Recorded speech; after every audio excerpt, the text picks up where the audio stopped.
10 രൂപയുടെ 1/2 10 രൂപയുടെ 5/20 10 രൂപയുടെ 1/4 കൂട്ടിയാൽ എത്ര കിട്ടും?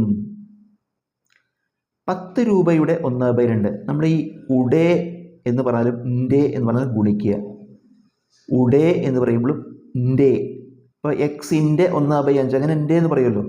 അപ്പോൾ ഈ ഉടേ എന്ന് പറയുമ്പോഴും ഇൻ്റെ എന്ന് പറയുമ്പോഴും ഗുണിക്കുക. അപ്പോൾ 10 രൂപയുടെ 1/2 എന്ന് പറയുമ്പോൾ 10 × 1/2. 10 രൂപയുടെ 5/20 10 × 5/20. 10 രൂപയുടെ 1/4 10 × 1/4. അപ്പോൾ ഈ 3 പറഞ്ഞത് നമ്മൾ ഗുണിച്ചെഴുതി അല്ലേ. 10 × 1/2 10 × 5/20 10 × 1/4 എല്ലാം എഴുതി. എന്നിട്ടോ കൂട്ടിയാൽ, അപ്പോൾ അതെല്ലാം എഴുതി. 10 × 1/2 കൂട്ടണം 10 × 5/2 കൂട്ടണം 5/20 കൂട്ടണം 10 × 1/4. ഇത് നമുക്ക് 5 എന്ന് വരും അല്ലേ. കാരണം ഈ 2ഉം 5ഉം വെട്ടുമ്പോൾ മുകളിൽ 5, 2ഉം 10ഉം വെട്ടിയ 2ഉം 10ഉം വെട്ടിയ മുകളിൽ 5 × 1 ഒരു 5 5 പ്ലസ്. അതുപോലെ ഇവിടെ 10ഉം 20ഉം വെട്ടിയ താഴെ 2, 10ഉം 20ഉം വെട്ടിയ താഴെ 2.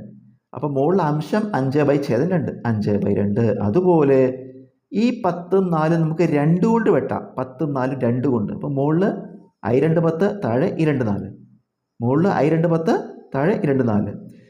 ഇപ്പോൾ മുകളിൽ വരുന്ന ആ 5ഉം ഈ 1 ഗുണിക്കുമ്പോൾ 5. അപ്പോൾ ഈ താഴെ വെട്ടി ചുരുക്കിയ 2. അപ്പോൾ ഇതും 5/2.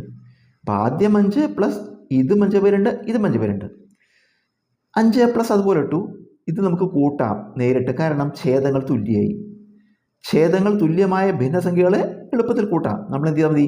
അംശങ്ങൾ തമ്മിൽ കൂട്ടുക. അപ്പോൾ എന്തായി? 5 + 5 പൊതുവായ ഛേദമായിട്ട് ഈ ഛേദം ഇടുക 2.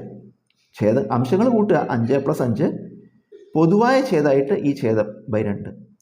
വീണ്ടും 5 പ്ലസ് ഇത് കൂട്ടുമ്പോൾ 5 × 10/2 എന്ന് വരും. അപ്പോൾ 5 പ്ലസ് ഈ 10/2 എന്ന് പറയുന്നത് 5 ആണ് അല്ലേ. I2 10. അപ്പോൾ 5ഉം 5ഉം കൂട്ടിയ ഉത്തരം 10.